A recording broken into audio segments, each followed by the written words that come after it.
Hello dear students, today we are going to discuss relationship between constitutional law and administrative law. Before going through this lecture, first let's have a look on its objectives. Number 1. To develop general understanding of administrative law. Number 2. To unearth various sources of administrative law. Number 3. To identify distinction between constitutional law and administrative law. Number 4. To draw the relationship of administrative law with constitutional law. The advent of the modern welfare state has witnessed an expansion of the administrative and bureaucratic apparatus, its reach, functions and powers. The significance and growth of the administrative law is the direct result of this growth in administrative powers and functions. If the state is to perform myriad functions to discharge its socio-economic duty towards citizens, it needs a huge administrative apparatus or bureaucracy to implement these policies. In practice, it is not sufficient to merely pass acts of parliament laying down general principles and guidelines and then leave it to the courts to enforce them in particular situations, because different situations involve problems of detail and issues, which cannot all be anticipated and planned for in advance. The practical application of laws and enactments may require delegation of power to expert or local bodies, or may necessitate discretionary power being vested in an authority to take decisions on behalf of the state in individual cases. Consequently, when such extensive power to affect the life, liberty and property of citizens are confronted upon the administration, it becomes necessary to evolve rules of administrative law to protect the citizens from a potential outreach of power by the administration. The most apt definition of administrative law is given by Professor Wade when he aptly describes it as the law relating to control of governmental power. As stated by Professor Seth, administrative law deals with the following questions. Number 1. What sort of powers does the state exercise? Number 2. What are the limits on such power? Number 3. What procedures does it have to follow in exercise of its powers? Number 4. What are the methods by which the state can be kept within those limits? Number 5. What remedies are available to the individual against the abuse of power by the state? Administrative law is the study of the law governing administrative agencies and officials. Included are the proper procedures for promulgating legislative rules and adjudicating disputes, legal issues raised by less formal actions of agencies, the problem of improper conduct of administrative officials, and the judicial remedies available in all these areas. Now, dear students, let us discuss sources of administrative law. Administrative law is essentially judge-made law and is not contained in any single legislative enactment. A constitutional basis for administrative law can be found on a conjoint reading of the Fundamental Rights chapter, that is Articles 12 to 35 in Part 3rd. Liability of the state, that is Article 299, and the system of paramount judicial review of administrative action, that is Articles 32, 226 and 227. The Constitution has also recognized the concept of tribunals as instruments of quasi-judicial administrative adjudication, that is Articles 323A and 323B. Public sector, that is Article 298, read with Article 19, Clause 6, and the principle of the executive's accountability towards the legislature as the supreme law-making body, that is Article 74. While in England, there are several major enactments and studies dealing with various facets of administrative law, such as the Donomer Committee Report on Ministers' Powers 1932, the Statutory Instruments Act 1946, the Tribunals and Inquiries Act 1958 and the Crown Proceedings Act 1947. In India, there has been comparative legislative inertia in the matter of codifying principles of administrative law. Consequently, the rules of administrative law prevalent in India have to be pieced together using judicial decisions, law commission reports, reports of parliamentary and other committees, and individual statutes with rules, regulations, and orders framed thereunder. This has led to a degree of adhesivism in the development of administrative law in India. Now, dear students, let us discuss the importance and functions of administrative law. The emergence of the social welfare has affected the democracies very profoundly. It has led to state activism. There has occurred a phenomenal increase in the area of state operation. It has taken over a number of functions which were previously left to private enterprise. The state today pervades every aspect of human life. The functions of a modern state may broadly be placed into 5 categories. Number 1, protector. Number 2, provider. Number 3, entrepreneur. Number 4, economic controller. And number 5, arbiter. Administration is the all-pervading feature of life today. The provinces of administration are wide and embrace following things within its ambit and also make policies like: Number 1, it provides leadership to the legislature. Number 2, it executes and administers the law. Number 3, it takes manifold decisions. Number 4, it exercises today not only the traditional functions of administration but other varied types of functions as well. Number 5, it exercises legislative powers and issues a plethora of rules, bylaws, and orders of a general nature. The advantage of the administrative process is that it could evolve new techniques, processes, and instrumentalities, acquire expertise and specialization to meet and handle new complex problems of modern society. Administration has become a highly complicated job needing a good deal of technical knowledge, expertise, and know-how. Continuous experimentation and adjustment of detail has become an essential requisite of modern administration. If a certain rule is found to be unsuitable in practice, a new rule incorporating the lessons learned from experience has to be supplied. The administration can change an unsuitable rule without much delay.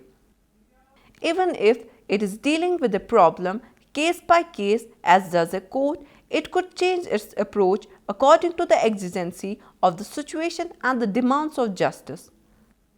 Such a flexibility of approach is not possible in the case of the legislative or the judicial process. In such a context, a study of administrative law becomes of great significance. The increase in administrative functions has created a vast new complex of relations between the administration and the citizen. The modern administration impinges more and more on the individual. It has assumed a tremendous capacity to affect the rights and liberties of the people. There is not a moment of a person's existence when he is not in contact with the administration in one way or the other. The goal of administrative law is to redress this inequality, to ensure that, so far as possible, the individual and the state are placed on a plane of equality before the bar of justice. In reality, there is no antithesis between a strong government and controlling the exercise of administrative powers. Administrative powers are exercised by thousands of officials and affect millions of people. Administrative efficiency cannot be the end all of administrative powers. There is also the questions of protecting individuals' rights against bad administration will lead to good administration. A democracy will be no better than a mere facade if the rights of the people are infringed with impunity without proper redressal mechanism. This makes the study of administrative law important in every country. For India, however, it is of special significance because of the proclaimed objectives of the Indian polity to build up a socialist pattern of society. This has generated administrative process and hence administrative law on a large scale. Administration in India is bound to multiply further and at a quick pace. If exercised properly, the vast powers of the administration may lead to the welfare state, but if abused, they may lead to administrative despotism and a totalitarian state. A careful and systematic study and development of administrative law becomes a desideratum, as administrative law is an instrument of control of the exercise of administrative powers. Now, dear students, let us discuss the nature and definition of administrative law. Administrative law is, in fact, the body of those which rules, regulates and controls the administration. Administrative law is that branch of law that is concerned with the composition of power, duties, rights and liabilities of the various organs of the government that are engaged in public administration. There is a great divergence of opinion regarding the definition or conception of administrative law. The reason being that there has been tremendous increase in administrative process and it is impossible to attempt any precise definition of administrative law which can cover the entire range of administrative process. Let us consider some of the definitions as given by the learned jurists. Austin has defined administrative law as the law. This determines the ends and modes to which the sovereign power shall be exercised. In his view, the sovereign power shall be exercised either directly by the monarch or directly by the subordinate political superiors to whom portions of those are delegated or committed in trust. Holland regards administrative law one of 6 divisions of public law. In his famous book Introduction to American Administrative Law, 1958, Bernard Shaw has defined administrative law as the law applicable to those administrative agencies which possesses of delegated legislation and adjudicatory authority. Jennings has defined administrative law as a law relating to the administration. It determines the organization, powers and duties of administrative authorities. Dicey in 19th century defines it as, firstly, portion of a nation's legal system which determines the legal statutes and liabilities of all state officials.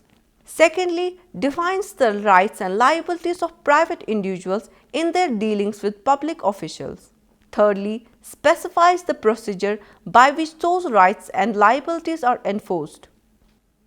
This definition suffers from certain imperfections. It does not cover several aspects of administrative law. For example, it excludes the study of several administrative authorities such as public corporations, which are not included within the expression state officials. It excludes the study of various powers and functions of administrative authorities and their control. His definition is mainly concerned with one aspect of administrative law, namely judicial control of public officials. K.C. Davis has defined administrative law in the following words. Administrative law is the law concerning the powers and procedures of administrative agencies, including specially the law governing judicial review of administrative action. In the view of Friedman, administrative law includes the following. Number 1. The legislative powers of the administration, both at common law and under a vast mass of statutes. Number 2, the administrative powers of the administration. Number 3, judicial and quasi-judicial powers of the administration, all of them statutory. Number 4, the legal liability of public authorities. Number 5, the powers of the ordinary courts to supervise the administrative authorities. The Indian Law of Institute has defined administrative law in the following words. Administrative law deals with the structure, powers and function of organs of administration, the method and procedures followed by them in exercising their powers and functions, the method by which they are controlled, and the remedies which are available to a person against them when his rights are infringed by their operation. Thus, the concept of administrative law has assumed great importance and remarkable advances in recent times. There are several principles of administrative law. which have been evolved by the courts for the purpose of controlling the exercise of power, so that it does not lead to arbitrariness or despotic use of power by the instrumentalities or agencies of the state. During recent past, judicial activism has become very aggressive. It was born out of desire on the part of judiciary to usher in rule of law society by enforcing the norms of good governance, and thereby produced a rich wealth of legal norms and added a new dimension to the discipline administrative law. Now, dear students, let us discuss the relationship between constitutional law and administrative law. Sometimes a question is asked as to whether there is any distinction between constitutional law and administrative law. Till recently, the subject of administrative law was dealt with and discussed in the books of constitutional law, and no separate and independent treatment was given to it. Though in essence, constitutional law does not differ from administrative law inasmuch as both are concerned with functions of the government, and both are a part of public law in the modern state, and the sources of both are the same, and they are thus interrelated and complementary to each other, belonging to one and the same family. Strict demarcation, therefore, is not possible, yet there is a distinction between the two. According to Maitland, while constitutional law deals with structure and the broader rules which regulate the functions, the details of the functions are left to administrative law. According to Hood Phillips, constitutional law is concerned with the organization and functions of government at rest, whilst administrative law is concerned with that organization and those functions in motion. But the opinion of English and American authors is that the distinction between constitutional law and administrative law is one of degree, convenience and custom rather than that of logic and principle. It is not essential and fundamental in character. Keith rightly remarks, it is logically impossible to distinguish administrative law from constitutional law, and all attempts to do so are artificial. India has a written constitution. While constitutional law deals with the general principles relating to the organization and power of the legislature, executive and judiciary and their functions inter se and towards the citizens, administrative law is that part of constitutional law which deals in detail with the powers and functions of the administrative authorities, including civil services, public departments, local authorities and other statutory bodies. Thus, while constitutional law is concerned with constitutional status of ministers and civil servants, administrative law is concerned with the organization of the service and the proper working of various departments of the government. The doctrines in constitutional law abundantly influence the administrative law principles and have left a grave impact on the relative ability of the three branches of government to influence agency change. Thus, it is necessary to articulate the contextual and doctrinal links that exist between administrative law and constitutional law, and in doing so carves out those concomitant points where both the branches of law follow a similar trajectory towards an identical horizon. Now, let us understand the administrative growth in constitutional matrix. Administrative law is a byproduct of intensive form of government. During the last century, the role of government has changed in almost every country of the world, from laissez-faire to paternalism and from paternalism to materialism.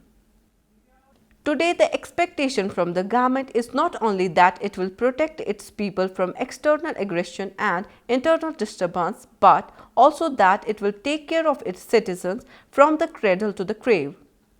Therefore, the development of administrative process and the administrative law has become the cornerstone of modern political philosophy. Today, there is a demand by the people that the government must solve their problems rather than merely define their rights. The rights are elaborately defined in the Constitution, but the policies to protect these rights are formulated by the government, that is the executive, and implemented by the administrative agents of the state. Thus arises a direct nexus between the constitutional law and administrative law, where the former acts as a source from which the rights of the individuals flow and the latter implements its policies, accordingly mandated to preserve the sanctity of those rights. It is felt that the right of equality in the American Constitution will be a still right if the black is the first to lose his job and the last to be re-employed. In the same manner, the equality clause in the Indian Constitution would become meaningless unless the government comes forward to actively help the weaker sections of society to bring out equality in fact. This implies the growth of administrative law and process under the aegis of welfare philosophy embodied in the constitutional law. The constitutional law, being the prior in origin to administrative law, therefore manifests the phenomena of absorption spectrum from the former into the latter of certain substantive characteristics, engrossing thereby class of blood relationship between the two imperative branches of law. Now, let us understand the principles of natural justice as constitutional parameters. The principles of natural justice act as a touchstone to administrative adjudication. Fair hearing is the most fundamental principle of administration of justice. Although the law of evidence and procedural law ensure it and statutes also provides for it, the principles of natural justice, which includes the essentials of a fair hearing, are invoked wherever there are gaps in the statutory law.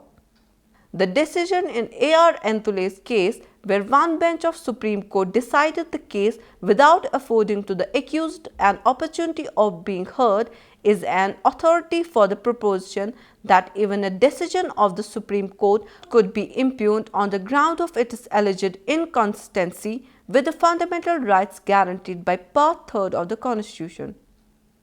Constitutionally, the observance of the rules of natural justice may be one of the criteria of reasonableness of restriction upon any of the rights guaranteed by Article 19 of the Constitution. If the discretion is conferred on an administrative authority, the fact that such an authority is not required to observe the rules of natural justice persuades the courts to hold that such discretion could be exercised arbitrarily and therefore in violation of Article 14 or Article 19 of the Constitution. The courts have held that absolute discretion without any guidelines for its exercise and without having to follow the rules of natural justice imposed unreasonable restrictions upon the fundamental rights guaranteed by that article. In Workman v.